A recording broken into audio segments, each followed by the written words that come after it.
everybody doing? I am an hour early this evening, as I had to free up some space in the calendar for my colleague who has an interview at 9 p.m. He asked if I'd be able to move it, and I said, sure, why not? He has, when you're lining up interview subjects, you need to keep room for them, so easy enough for me to just make the space. Let's see if we got Command Central here. You can see I got lots of stuff on the go. And I've got the other cameras. Everything seems to be working for me now, which is great, because for the longest time I couldn't get all of my cameras working, and yet now here they are. There you go. Look at that. I love it when things work. Let's just go back to the single camera here. I'll take the glasses off so there's no glare. I don't mean to cause any sort of distraction. I've got a candle burning, some 150-year-old beeswax, which smells of honey, with a little bit of oud as well. Oud is, O-U-D. You can look it up. I'll leave it at that. Sometimes it's nice to just, do a little figuring on your own. So, how is everyone doing on this Monday evening when we have set our clocks ahead at another hour of daylight, which I kind of like. I like a lot, actually. I think we should just leave it the way it is now. I know that won't work out that way, though, but it would be nice.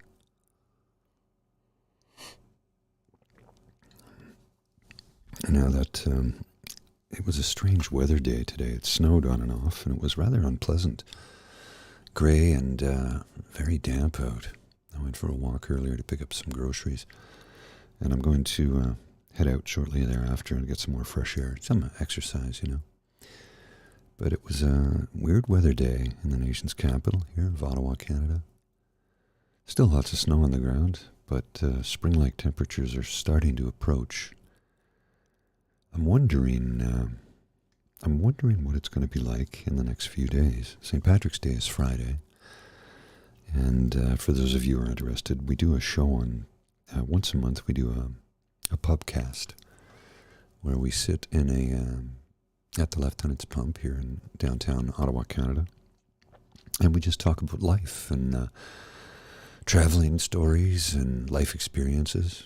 And we have friends who will join us at the table, and some friends will join us from across the country, and sometimes in other parts of the world. They'll pop into the pubcast, and we just have a good time. It's just a nice way to spend a Saturday if you are so inclined. So March 18th, this Saturday, we go live at 2 p.m. Eastern Standard Time.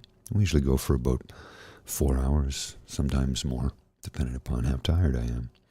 Now, St. Patrick's Day is Friday, but I won't be going crazy because I have a commitment on Saturday to you fine people, so I will be well behaved, I promise.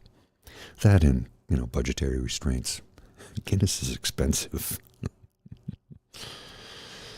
But that's in the future. Let's talk about today, this moment right here, right now, and what I've been going through the last 5 or 6 days, 4 or 5 days, something like that. It's the stage of, I think it's a combination of seasonal depression from lack of daylight hours, spending too much time indoors and not enough outside amongst friends, and it's been a strange winter for winter sports and winter activities, less than ideal. And I'm at the stage of depression where, although the medication is working quite well for the most part, I don't have feelings of despair or loneliness. I don't hate myself, let's put it that way. There's no thoughts of self-harm or doom and gloom or anything like that. And I'm thankful that I don't feel those things, because it's terrible when you go through those. Hi, Josh. How you doing? But right now I'm going through the exhaustion phase of depression, which I was surprised to learn a lot of people weren't really aware of. I spoke to a friend last week, and she goes, maybe that's why I'm so tired all of a sudden. I said, you have depression and your doctor never told you about this? She said, no. I said, yeah, it can lead to bouts of sheer exhaustion when you can't get out of bed for days on end. But, when you're like me and if I don't go to work, I don't get paid. So I do get up and get out of bed, but the weekend rolls around and I spent most of this weekend in bed, physically exhausted. And I would sleep on and off, napping several times and then waking up and thinking, okay, I should get up and take a shower and go to the store and I got to lie down. Merely thinking about doing something was exhausting to the point where I had to take another nap. And I'm not joking when I say that. So I'm just adjusting things here. And yeah, it kind of sucks. It's definitely not fun. Whoops, what's going on here with that? There we go. It was too bright. I had to dim it down a little bit. I'm not wearing makeup, so you've got to get that glow off my rather bald head if I don't lower the lighting a little bit. I could wear a tube, but it's very warm in my apartment right now because it is mild outside. It's only -1, which is unseasonably warm at this time of the year. It should be a little bit colder. But, yeah. I'm at the exhaustion phase. Phase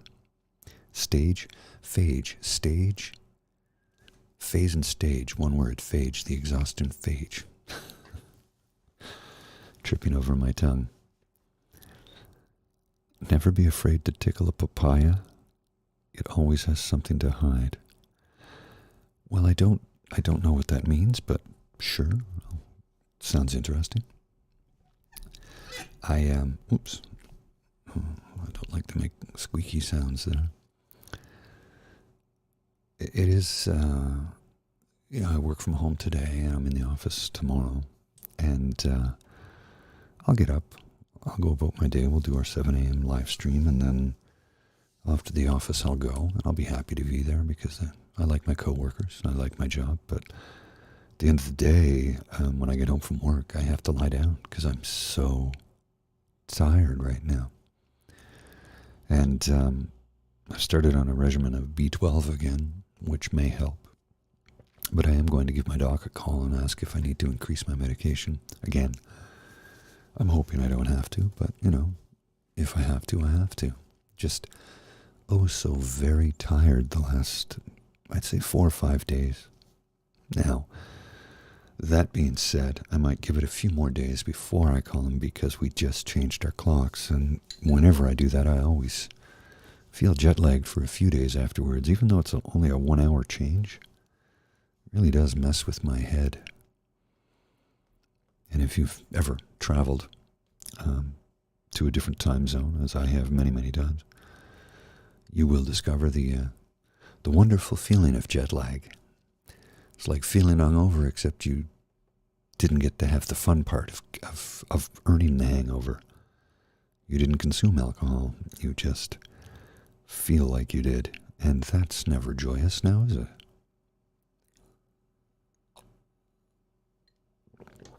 Looks like my camera's going a little bit weird there. Yeah, it's maybe a little better. For work, I work in audiovisual IT-related support. So I don't, I used to do a lot of, I worked in construction for 29 years. I built networks, and I don't do that anymore.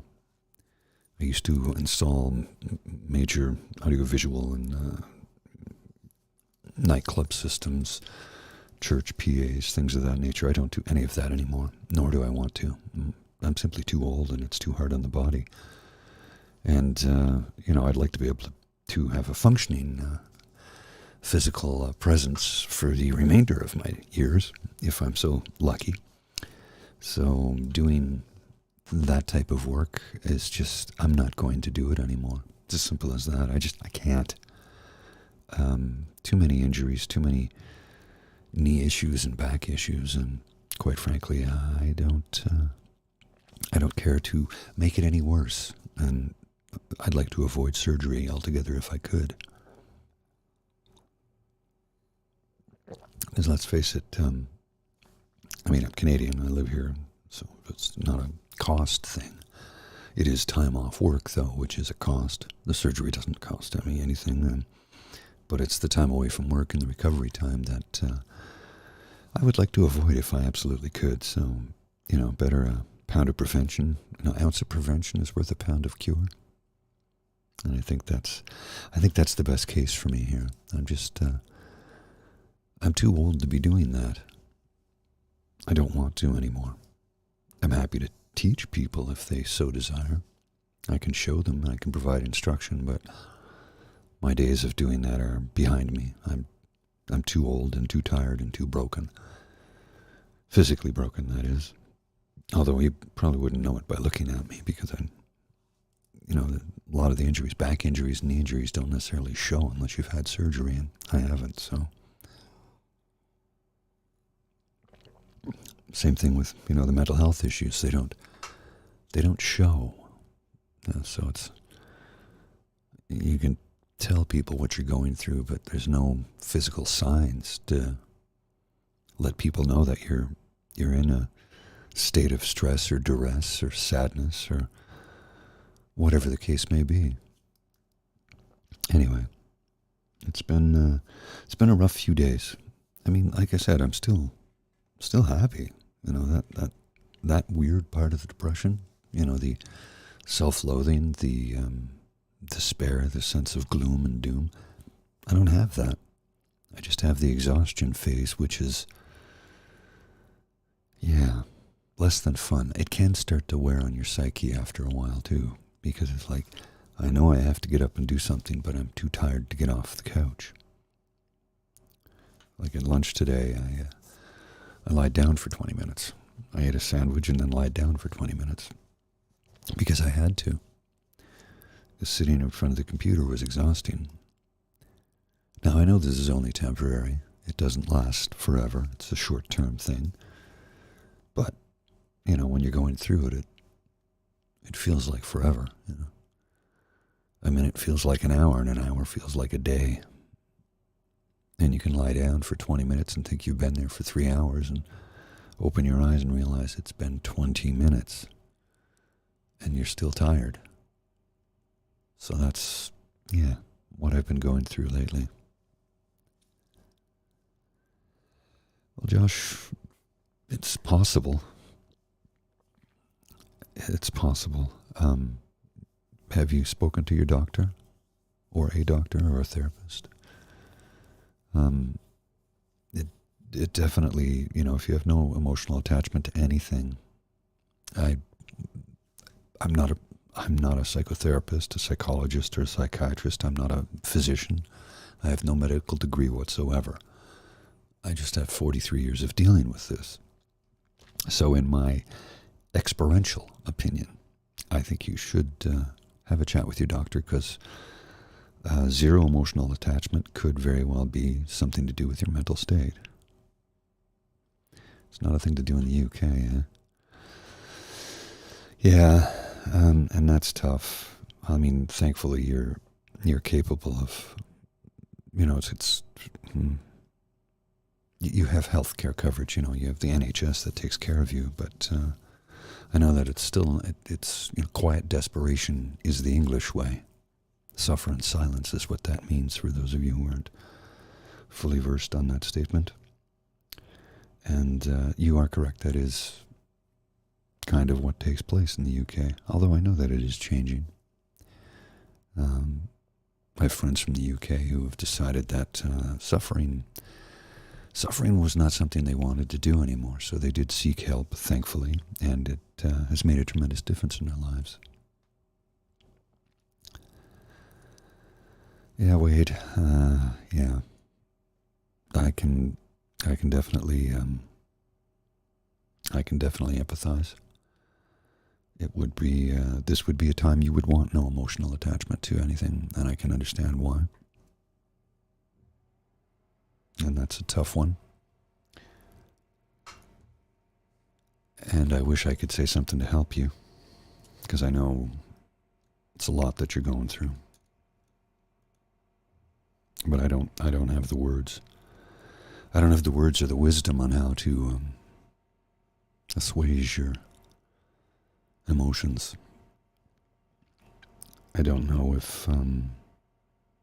if you were able to seek counseling at all. I would suggest it.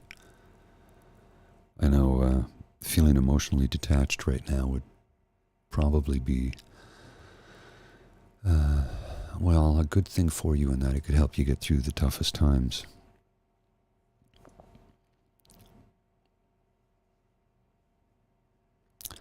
Now, Josh, that could very well be it. I have an ex-girlfriend years ago. Her identical twin sister was a police officer. I don't know what she's doing now. I have ex-girlfriends, so, but her whole family said, you need to change your job, because the division she worked in central booking. So she was never out, on patrol. She was never able to go out and help people. She literally just saw people at their worst times.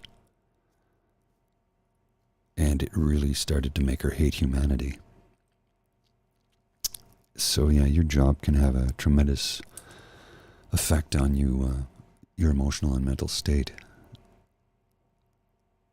I don't know if you have counseling available to you through your employer or not. If you do, I'd suggest seeking it out at all if you can. And I know taking that first step is tremendously difficult. It's unbelievably difficult. It's a Herculean task just to make that first move in the right direction. But I can assure you, it would be the right direction. Now, there's a million things to consider. Seeking help is a good thing, always. You need to understand that not every counselor is going to be a good fit. So, unfortunately, it may take some time to find somebody who can truly help you, but taking that first step is probably the best thing you can do for yourself, if you can find the strength to do it. And it takes a lot of strength. It does. And it takes a lot of self-confession. You need to talk to yourself about what you're going through and why you think seeking help is a good idea. At least that's what my thought process brought me to. That's why I finally reached out for help. Just because I couldn't do it anymore. I was incapable of carrying on. I had reached my limit, and that was in February of 2020. I was not in a good state. And despite the fact that I didn't have the beard then, I only started growing this in August this past year. It'll be gone in the spring. The beard, what I'm getting at is the beard makes me look old. But the photos that were taken at the event that I was at that night when I realized I have to go and get some help, I look older there than I do here, even with this beard, because I was not in a good emotional state. That the old saying that hate ages you. It does. It certainly does, but so does stress. So does depression, so does anxiety. It ages you because it's stopping your body from following its natural processes. I'm getting a little into pseudo here, so I don't want to go down that pathway, but when you're not healthy, you're not healthy, and it shows everywhere. So if you're not healthy emotionally and mentally, it will show physically. And it can take its toll. We all turn to something, whether it's drugs or alcohol or food or sex or music or art. Some of us turn turn to a multitude of things to deal with our stresses. Sometimes I just need to get out of the house and go for a walk. Sometimes I just need to sit in the pub and talk to somebody. And sometimes I need to do this. Actually, I like doing this every Monday now because it helps. It helps me. It helps to center me. It helps to give me a sense of purpose at the same time, I think. Knowing that we have a group of people here that are joining in and trying to help each other out through a tough time.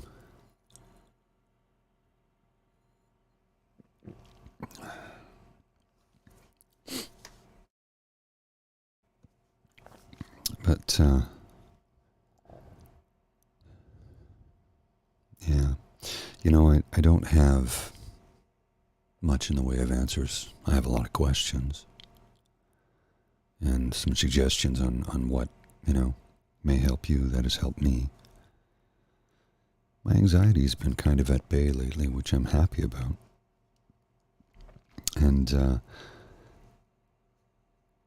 I notice when it's at bay because I'm not thinking about it, if that makes any sense.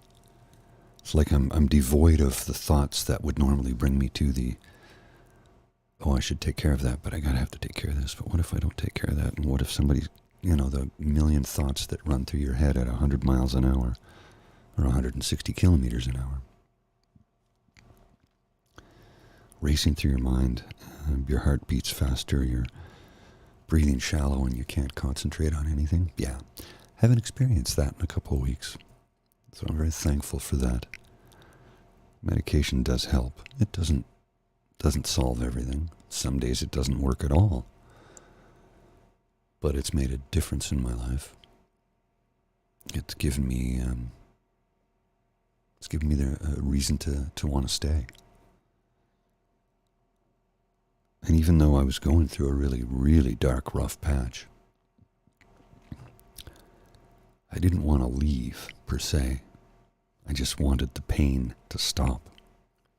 And I think that's something that a friend of mine said to me once, because she also battles these same demons.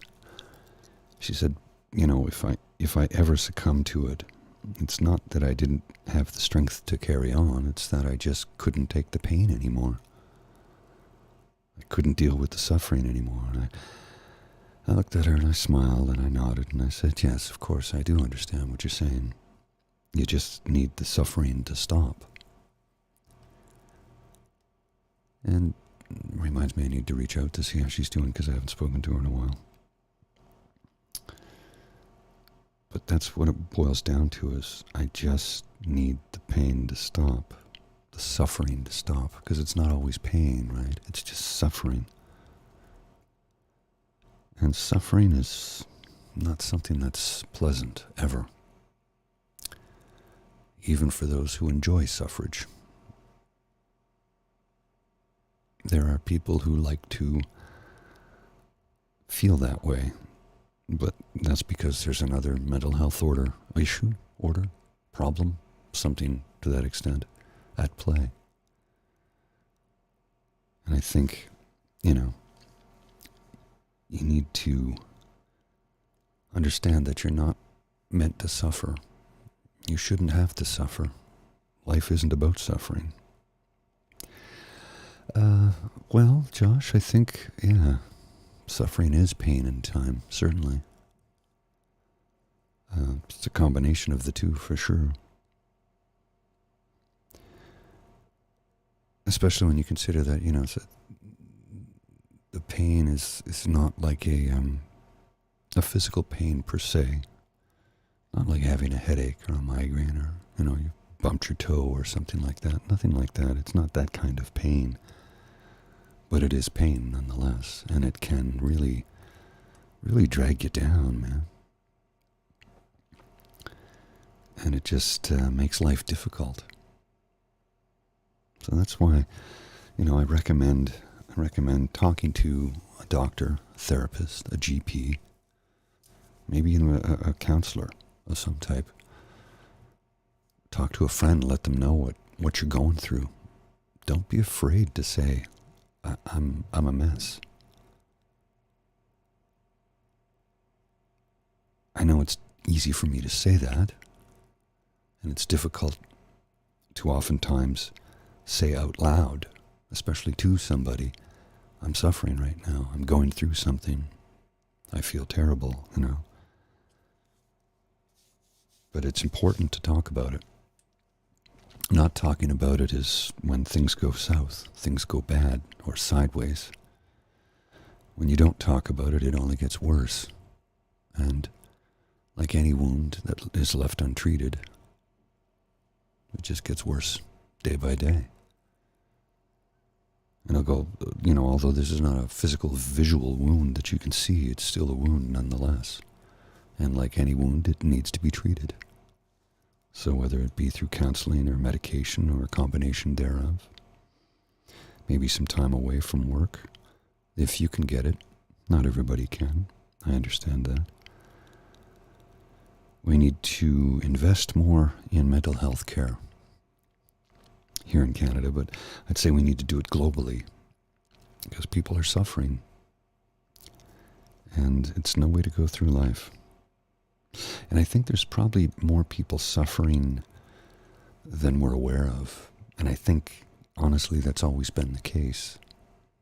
30 years ago, I would not be sitting here doing this. And I don't mean because of the technology. Even if we had the technology then, I wouldn't be doing this 30 years ago, because 30 years ago we didn't admit to things like this, because there was so much stigma involved. So much stigma involved with just saying, I'm suffering, I need help. Because people saw it as a weakness. It's not a weakness, it's an illness. And I didn't ask for it. And I don't want it. Nobody chooses to be sick. Well, let me rephrase that. I'd say the vast majority of humanity chooses to not be sick.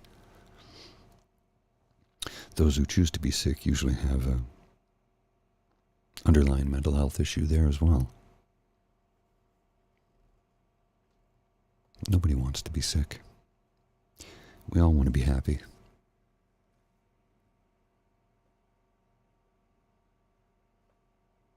Happy and healthy and feeling fulfilled and loved, cared for. That's what we all want, right? I can't tell you how to get any of those things.